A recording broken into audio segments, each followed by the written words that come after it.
हर्ष, तो देखते हैं कल मार्केट कहाँ पे मूव कर सकता है। जैसे कि हमने देखा कल कहा था कि मार्केट को अगर ऊपर जाना तो मार्केट को एक एवरेज मेंटेन करना पड़ेगा, और वो एवरेज है ये वाला। ठीक है, दैट इज़ 23,250 का एक एवरेज पॉइंट था, और ऊपर हमारा इंपॉर्टेंट सप्लाई लेवल था, दैट इज़ 23,800 हमारा एक सप्लाई लेवल था। ओके, मार्केट को अगर ऊपर जाना था तो मार्केट ने सिंपल क्या करना था, इस जो डिमांड जोन का जो एवरेज था उसको रिस्पेक्ट करते हुए मार्केट ने ऊपर जाना था in day candle. Okay, but market ने क्या किया, सडनली उसको मार्केट ने ब्रेक कर दिया। ठीक है, तो उस एवरेज को ब्रेक कर दिया, मतलब एवरेज जब ब्रेक होता है वेदर इट्स सप्लाई और डिमांड, तो वो उस ट्रेंड में जाना चाहता है in the long term. Okay, तो मार्केट को हमको दिख रहा है कि मार्केट अभी इस तरह से रिएक्ट किया, और जो आज को जो सेंटीमेंट हमको दिख रहा है clear cut, that is negative. Okay, तो अगर मार्केट का सेंटीमेंट नेगेटिव है तो हमारा जो ट्रेड प्लान रहेगा हम उसी की तरफ देखेंगे। बट फॉर द स्लाइड उसका थोड़ा सा स्लाइड चेंजेस के लिए हम थोड़ा सा ऊपर के लिए जो रिवर्सल का है वो भी हम माइंडसेट में रखेंगे कि रिवर्स कर सकता है मार्केट यहाँ से। क्यों? क्योंकि मार्केट एक राउंड लेवल के पास क्लोज दिया है, दैट इज 23,071 के पास। ओके, मार्केट को अगर यहाँ से अगर ऊपर जाए तो मार्केट को सिंपल फ्लैट ओपन होना पड़ेगा, तो हम वो डिस्कस करते हैं इन 15 मिनट्स ऑफ कैंडल में। तो जैसे कि हम देख सकते हैं मार्केट ने क्लोजिंग इस 23,070 के पास क्लोज किया, दैट इज राउंड लेवल के पास। तो राउंड लेवल के पास हमेशा क्या होता है, एक डिमांड फॉर्म होती है इनिशियली। ठीक है, तो उस डिमांड को अगर मार्केट को रिस्पेक्ट करना है तो मार्केट क्या करेगा, सिंपल इस एवरेज को हम पकड़ेंगे। इस एवरेज को अगर मेंटेन करना है तो मार्केट को थोड़ा सा गैप अप ओपन होना पड़ेगा।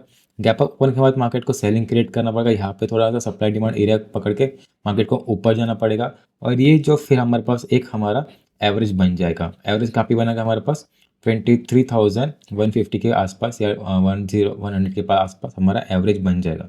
उस एवरेज को मेंटेन करते हुए मार्केट अगर हैवी मोमेंटम से, मैं बोल रहा हूँ हैवी मोमेंटम से अगर मार्केट ऊपर जाएगा तो हमको 251 से अच्छा ट्रेड मिल सकता है, दैट इज 23,250 से हमको एक ट्रेड मिलेगा ऊपर की तरफ, and target would be 23,400। And उसके बाद अगर इससे मार्केट अगर ऊपर जाता है देन वी हैव 550 देन 600। फिर ये मार्केट को क्या करना पड़ेगा, मार्केट को सडन मतलब रिवर्सल देना पड़ेगा विद हाई मोमेंटम। ठीक है, ये कंडीशन याद रखना, हाई मोमेंटम। हाई मोमेंटम मतलब जब भी मार्केट एक सेलिंग प्रेशर से आता है और वही प्राइस, अगर बुलिश लोगों को अगर वही प्राइस को डिफेंड करना है और वहाँ पे अभी लोगों को अच्छा रेट पे अगर स्टॉक्स मिल रहा है तो वो उस रेट पे परचेस करके ऊपर की तरफ प्लान करेंगे। अगर उनकी मेजोरिटी अगर ज़्यादा रहती तो ऑब्वियसली उस साइड मार्केट जाएगा।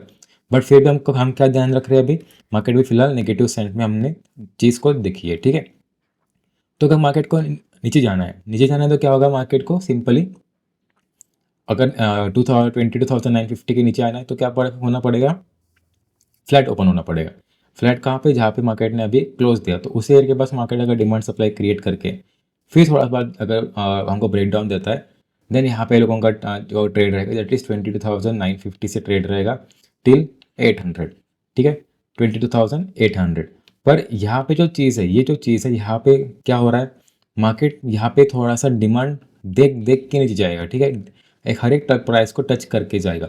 तो यहाँ पे क्या होगा, यहाँ पे हर एक प्राइस को टच करके जा रहा है तो क्या बढ़ेगा, भले ही मार्केट नीचे जा रहा है बट प्रीमियम बढ़ेगा नहीं, पुट का प्रीमियम बढ़ेगा नहीं। जैसे आज के मार्केट में हमको दिख रहा है कि मार्केट नीचे आया, कहाँ से नीचे आया, इस पॉइंट से मार्केट नीचे आया, बट पुट के प्राइस बढ़े नहीं बढ़े, जब जब भी से सडन सेलिंग आया तभी मार्केट का जो पुट का प्राइस था वो बढ़ा। ठीक है, तो वो हमको कंडीशन ध्यान रखना है कौन से ट्रेड के लिए, 950 के नीचे, क्योंकि बड़ा ट्रेड तो ऑलरेडी 850 के पास है।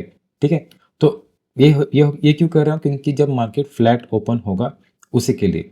बट अगर मार्केट ओपन होता है दैट इज़ वही जो इंपॉर्टेंट एरिया है डे कैंडल में, दैट इज़ 22,800 से लेके 750 के पास अगर मार्केट ओपन होता है दैट इज़ 200 पॉइंट अगर मार्केट नीचे ओपन होता है तो क्या होगा, simply we have to wait. ठीक है, क्यों? क्योंकि जब भी एक गैप डाउन ओपन होता है तो मार्केट एक रिवर्सल के लिए जाता है, फिर मार्केट एक लो क्रिएट करके सप्लाई डिमांड प्ले करके फिर ब्रेकआउट देगा। ये क्यों होता है, क्योंकि जनरली जो लोगों ने सेलिंग पोजीशन क्रिएट किया है वो यहाँ पे उनका टारगेट रहेगा 800 800 के पास, वो अपना पोजीशन क्लोज करके यहाँ से डिमांड जनरेट हो जाएगी, क्योंकि वो जो कोई पहला कोई सेल करता है फिर वो नीचे से बाय करता है तब जाके उनका पोजीशन क्लोज होता है।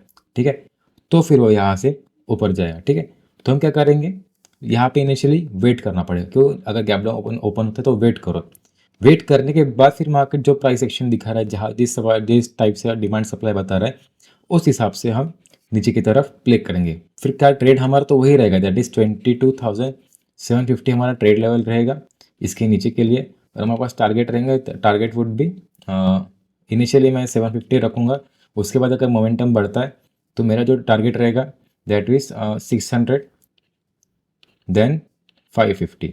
ये कौन सा है? 22,000 के बारे में मत कर, 22,750, 600 एंड 550। ये मेरे 3 टारगेट लेवल रहेंगे। बट इन टारगेट के पीछे क्या चाहिए? एक गैप डाउन, थोड़ा सा हेवी डिमांड, डिमांड के बाद उसी को थोड़ा सा सप्लाई में कन्वर्ट करते हैं, साइडवेज जाके फिर ब्रेक डाउन, और ब्रेक डाउन में भी क्या चाहिए मुझे? मोमेंटम चाहिए। ठीक है, तो ट्रेड कितना प्लान होना चाहिए? बस 1 या 2। और ट्रेड प्लान करने से ज़्यादा ट्रेड एग्जीक्यूशन मैटर करता है कि आप कौन से पॉइंट पे ट्रेड ले रहे हो, कौन से पॉइंट पे स्टॉप लॉस रख रहे हो, और आपका माइंडसेट उसमें क्या है। ठीक है, तो वो चीज़ से आप उसको ट्रेड को अच्छा सक्सेसफुल रख सकते हो। And you have to accept all the consequences, that is loss और प्रॉफिट। ठीक है, ठीक है, तो that's all for the day and thank you so much.